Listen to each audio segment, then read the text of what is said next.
peindre la nature féminine, car elle émane de moi et parce que je suis moi-même une femme.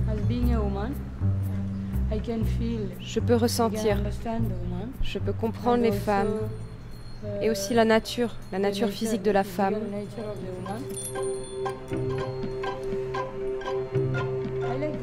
J'aime le féminisme. Il n'est pas question de l'entendre de manière radicale ou autre.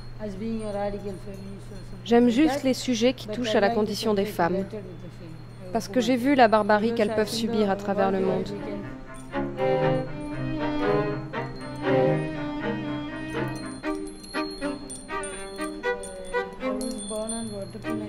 Je suis née dans une famille soudée, dans le Kerala.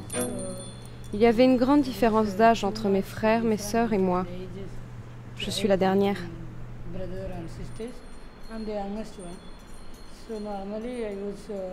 Par conséquent, je me retrouvais très souvent seule. Je ne pouvais pas jouer avec eux, ils étaient beaucoup plus vieux que moi. Aussi, lorsque j'étais adolescente, en terminale, que la classe était finie et que je rentrais à la maison, mes frères et sœurs étaient à l'école ou au collège.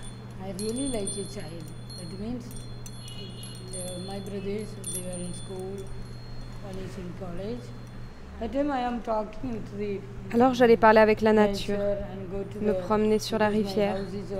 Ma maison se trouvait au bord de l'eau. Je m'asseyais là et je contemplais la rivière, les rizières. Parfois, je parlais avec les arbres, les tout petits insectes. C'était dans ma nature étant enfant.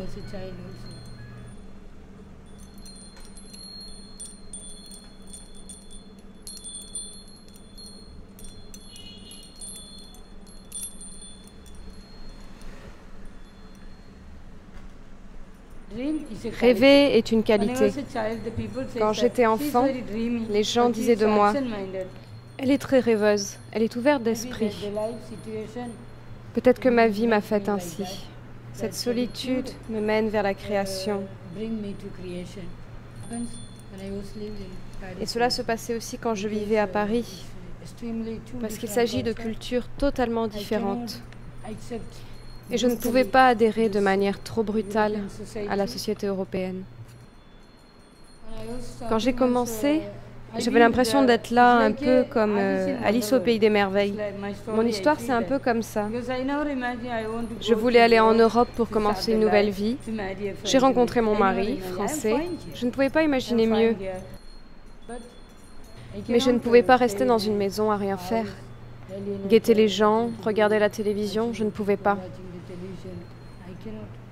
J'ai voulu changer cette vie. J'ai d'abord commencé à écrire, ensuite j'ai commencé à me rendre dans une école d'art plastique où j'ai appris la peinture. À cette époque, j'étudiais avec le professeur Raoul Sotomayor. C'est un ami du grand poète Pablo Neruda et j'aimais beaucoup travailler avec lui.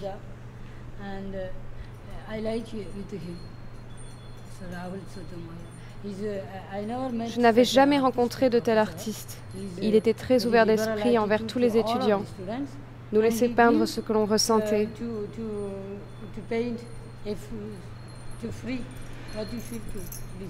Jamais il ne nous imposait quoi que ce soit.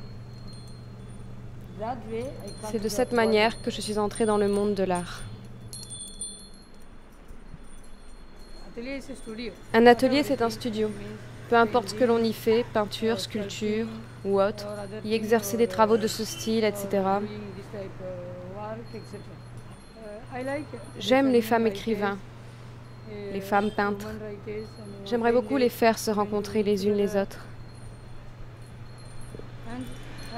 Faire de l'argent m'importe peu. Je ne désirais pas faire du commerce quand j'ai commencé tout ça. C'est pourquoi actuellement je prends de ma poche pour régler toutes les dépenses de cet atelier.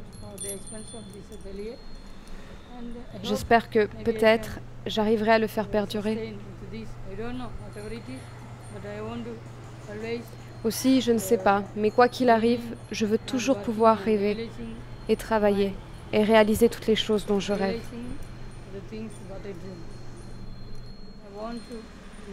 Je voudrais que cet atelier devienne un des détours culturels de Pondichéry.